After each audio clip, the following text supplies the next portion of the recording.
so much for spending some time with us here on Leading Edge once again this week. My name's Jeff Smith. I'll get to my guests here in just a moment. First, we've got 3 deaths to talk to over the last 2 months plus of this 2021 year. 3 deaths, not the result of gun violence, not the result of the pandemic we're living through right now, COVID deaths. No, these 3 deaths across the country because of alleged hazing incidents on college campuses. The last one hitting especially close to home. Specifically, we're talking about the loss of 20-year-old sophomore Stone Foltz from the Bowling Green State University campus. He lost his life after a night of what is believed to have been heavy binge drinking, copious, unbelievable amounts of alcohol being consumed, according to some reports at WTOL. So the question this morning as we join you is, where do we place the blame? Is it a culture dilemma? Is it a maturity issue? Is it some sort of misguided notion of how we are to make people stronger? I want to introduce my guest to you here. Joining us on Leading Edge, first, Erin Wiley. She is a licensed clinical psychologist, joining us with practice not only in Northwest Ohio, but also in Florida. Greg Reitz, he is a volleyball coach, both men's and women's at Lourdes University. We also want to talk about how athletics mixes into this as athletes and whatnot. Also, Professor Emeritus at Franklin College, Hank Nuwer, joining us this morning to discuss not only some of the books that he has written on the topic, but some of the recent posts looking at this issue. And the founder of hazingprevention.org, Tracy Maxwell, joining us as well. Group, I really appreciate the time that you are spending with us. Hank, I was reading one of the things that you posted online just within the last few weeks, and you looked upon this and you went back not only to some of the previous years. 2019, I think you said that we had 9 deaths, all linked to alleged hazing incidents. So where does this put us today, 2021? What is your read on how bad this has gotten? Well, I think to start off with, I've been writing about hazing and hazing deaths since 1975. And while the deaths continue, the fight against hazing has never been stronger. And we're seeing buy-ins from the national fraternities. We're seeing it in athletics, military, and more penalties for hazing on the job.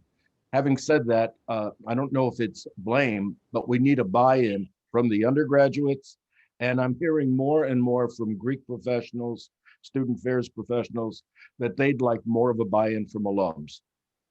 Whose responsibility is it, though, Tracy, as you hear that there's got to be more of a buy-in? But, you know, one of the things we were struck with this week was that Bowling Green State University, through no fault of its own, did not really get out in front of this. There were no on-camera, in-person interviews. We were left with statements. Do college campuses and universities, do they have culpability when this happens?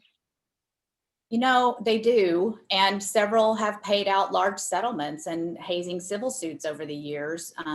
So some have really recognized and stepped up to accept their responsibility. And, you know, others, unfortunately, until a tragedy like this happens on their campus, just may not see it as a priority when there are, you know, funding issues and things that they have to consider. Hazing may not rise to the top. I spoke with a president of a prominent student affairs association several years ago about hazing when I first started hazingprevention.org.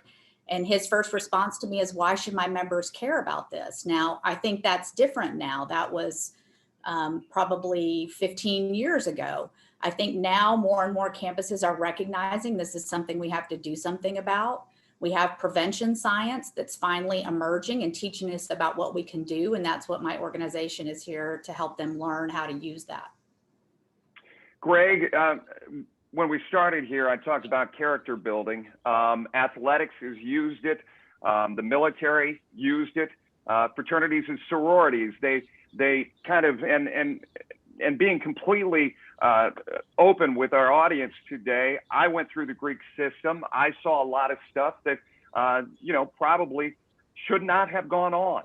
But when you talk about character building, and when you read what happens and see what happens, where do you draw the line? because obviously as a coach, you want to get the most out of your players. You want to get the most out of individuals. Where do you draw the line? Yeah, that's the toughest one, is trying to get them to believe in the team unity and the importance of being together, but not crossing the line to something that's inappropriate. And man, we can harp on them as much as possible, but ultimately, in my situation, we're in a collegiate environment. I'm dealing with adults that they're on their own more often than they're being supervised by us. So we've got to just educate as best we can, and hopefully prior to them getting to the college environment, they've been educated and foundation of ethics is built into their system. If it's not, that's when you really have the issues. I think that we're seeing is you're just swayed towards, I need to fit in, I want to fit in, I have to do this, regardless of what that result could come to. And I can speak to the athletic side of things in the coaching world that we usually in all of our manuals, I would say for me especially, we've got it in there. These things are not to occur. There's punishments if these occur, but then there's punishments if these occur. That's kind of the sort of the same thing that the student athletes are taking upon themselves, or the Greek life students are taking upon themselves. They're punishing if something doesn't occur. So it's a tough one to kind of tightrope walk, that team bonding, team unity. However, at what expense? So yeah, we're still working through it. It's an ongoing process that it's just encouraging alternatives to, and hopefully we can give them solutions. Erin, we've all wanted that acceptance, no matter what lot in life we're dealing with. But why do we have that need? Why does it make a 20-year-old think that he has no alternatives? I think it's because we're just wired as humans to really desire connections with people.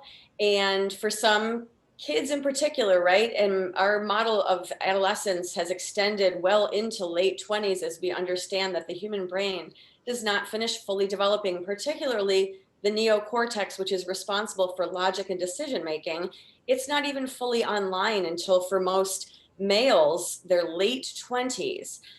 So for a student to crave connection and acceptance from his peers is super normal. I would make the argument that preventing hazing and preventing other tragedies with young adults starts much younger, as we're parenting our children, and ideally teaching them that it's not about whether we're proud or they make their teacher or their grandparents or coach proud. It's about finding inherent self-worth, so they're constantly not looking to other people to affirm their value. Ladies and gentlemen, you are tuned into Leading Edge. We are going to take our first break here for this program. Be right back with this important conversation, once again talking about hazing, peer pressure, and acceptance. Stay with us. We'll be right back.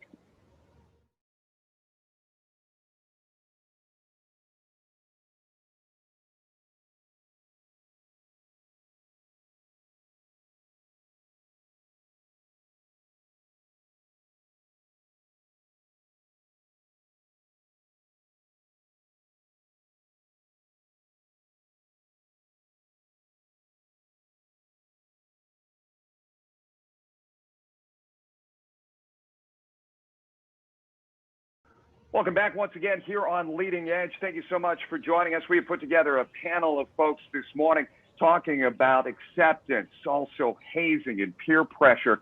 When we went to break, we were talking about that need to be accepted by others. But I want to talk, Hank, a little bit. You said you've been looking into hazing on college campuses going back into the 1970s.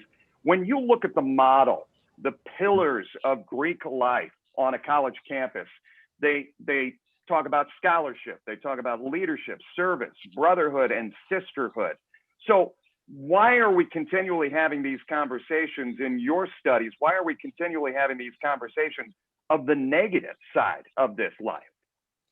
Well, for number one, it's the more newsworthy, but number two, the fact is that we have to address the bad apples because it's a considerable number. The surveys are showing us that a great deal of hazing is going on, and many of the incidents the 278 deaths I've looked at in schools over the years have started off with so-called innocent behavior and things. I'm sorry. Let me stop you. Let me stop you for just a second. You said Sure. nearly 300 deaths over the time that you've looked at this. Yes, nearly 300, and most of them coming, unfortunately, in our own era right now, particularly after alcohol was introduced and the drinking age went from 18 to 21. And so the problem really, I think, has proliferated over the years due to alcohol being part of the equation at this particular point. Greg, how do you break free from that boys will be boys mentality? That's it's not acceptable. Like, it can't be an acceptable behavior at any point. And so the alcohol thing is another. We've got strict policies in our program and on our campus, as well as most of the campuses I've been involved in, to hope that they would make the right choices. Again, if you're dealing with some collegiate athletes that are over 21, well, it's legal. But again, it's the belonging to the team and what's important and setting that priority. And if the priorities are in line, then they choose what is right for the situation as opposed to what is wrong. Erin, I spoke with you offline. We talked a little bit about the 911 call and what some folks have gone off. Some folks have stayed clear of it completely. This was the call that was placed last Thursday night into Friday morning. The girlfriend of Stone Foltz, his roommate, when they were responding to the condition they found him in, it is powerful. It is sad. It is tragic. I could come up with all kinds of descriptive words to talk about it. You told me, though, you've steered clear of it. Why? Well, I think it's human nature to be curious about things like that. And so there is a part of me that's interested to hear what happened, because it is the news and it's a real life event that's close to us here in Northwest Ohio. But I know for me as a therapist, I deal with a lot of really powerful and difficult situations every day. And at some point professionally, when I was a younger therapist, I had to understand that the human brain is not meant to hear constant tragedy, panic, devastation. It's just not healthy. And because of a 24-hour news media cycle, we are exposed to death, destruction, and war on a constant basis. And I think it raises people's anxiety level. And I'm of the belief that some of those things, once they're in your head, they're never out of your head. You have those memories forever. And as a mom of a college freshman and about to be another college freshman, I do not want to relive any panic of a child dying. I know for me, it's more than I want to hear. And I don't know that it would be beneficial necessarily. It's more rubbernecking to kind of listen to it. So yeah, I've decided to steer clear. I've wrestled with this. I've got a 16 and a 14-year-old in my household, and I spoke to my wife. I said, I think we really need to sit down and listen to this. But Tracy, it almost sounds like you create this almost PTSD moment for your kids by listening to it. What do you think? Well, I think, PTSD, it's a great thing for us to be looking at. One of the concepts that my organization has used over the years is called hidden harm. And it's actually the fact that for students who come to college, and there are a great number of them already having experienced mental health issues or some kind of trauma in their background, being hazed can just add on to that. So as parents, I think having, I don't know that listening to the 911 call is going to be beneficial, but certainly seeing what's going on in the news and having conversations with your kids about what they might see, what some of the red flags are if they're considering joining an organization. And again, my organization has put out resources for parents about how to have those conversations and what to look for. That's very important. Hank, I wanted to talk a little bit about the cancel culture. We've heard that used again and again and again over the last few years. But immediately when this story comes out, there were those on social media who were like, Greek life, who needs it? Who needs it at this point in our culture? So is there a need for it? Is there a real hard conversation that presidents and board of trustees are having right now, you think, about how they restructure their campuses? Well, I think the the fact is showing that there are more deaths in fraternities than in athletics, than in band, any other group. So we need vigilance. For me, being in a fraternity was a very good experience. It was prior to alcohol being forbidden, although Greg in baseball was on the baseball team at Buffalo State. We were told that we could go to bars, but if a coach came in and put a finger in the orange juice and there was alcohol there, you were off the team. And I don't know of anyone who broke that, at least not at the bars. But we were more afraid. And I think there's a different generation with students today that are breaking and passing over those lines.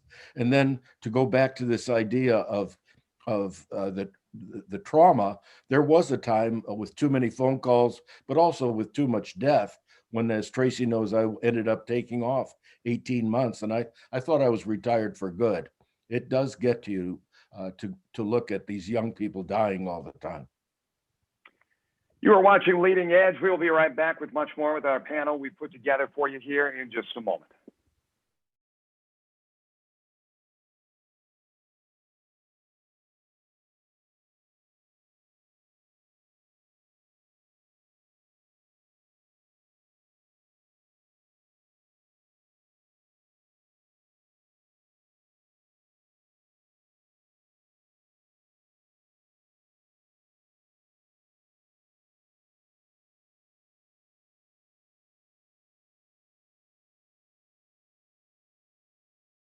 Once again, we really appreciate you spending some time with us here on Leading Edge this week, tackling a very tough topic, but one that's very important, a conversation we need to continue to have.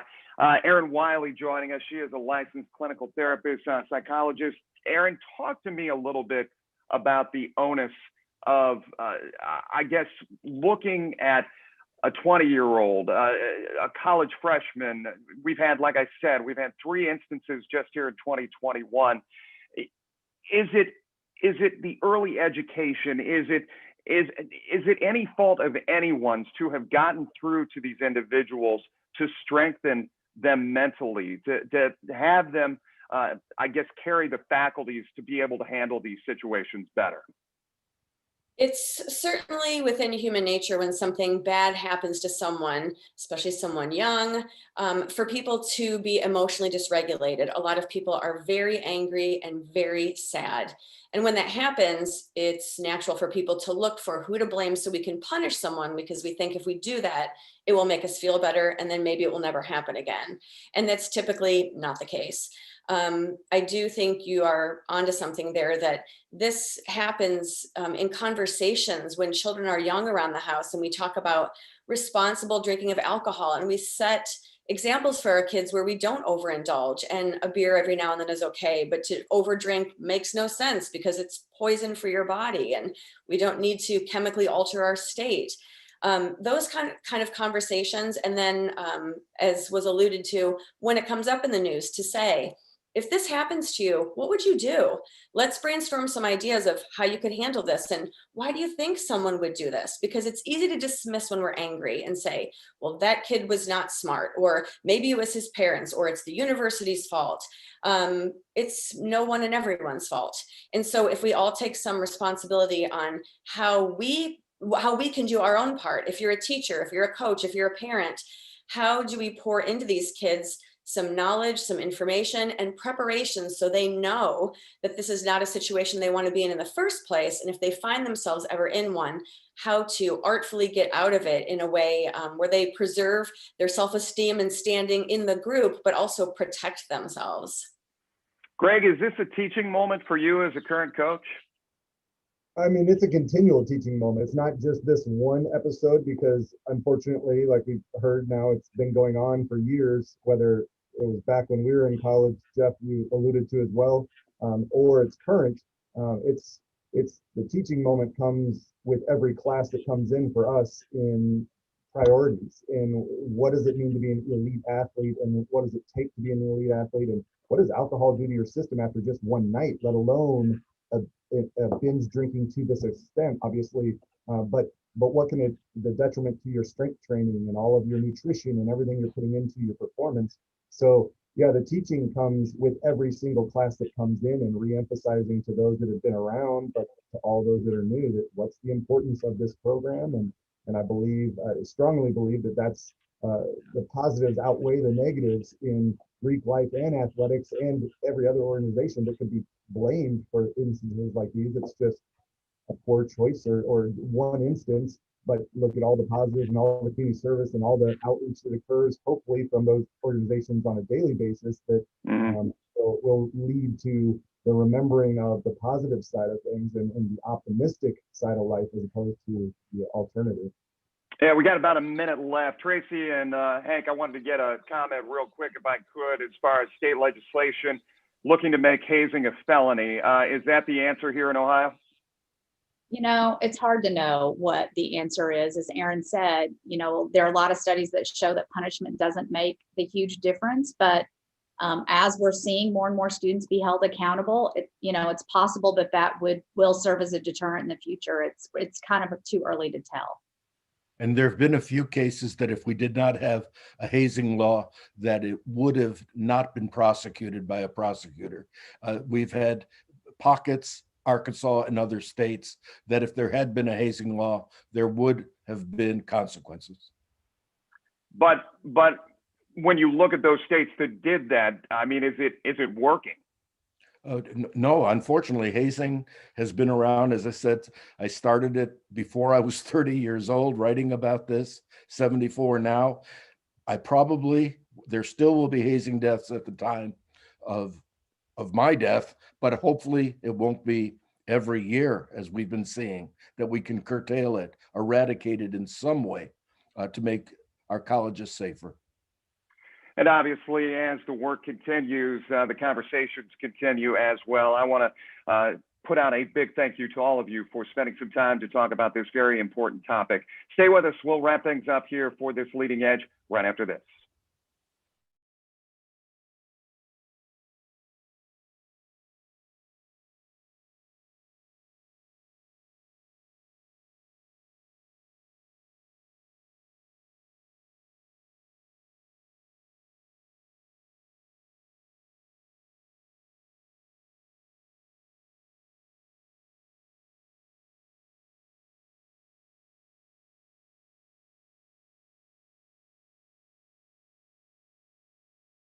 Well, for a final time here on Leading Edge this week, I want to thank my guests, Hank Nuwer, also Tracy Maxwell, Greg Reitz, and Erin Wiley for joining us. You know, one of the things that really stood out preparing for this show was this idea of character building versus character crushing.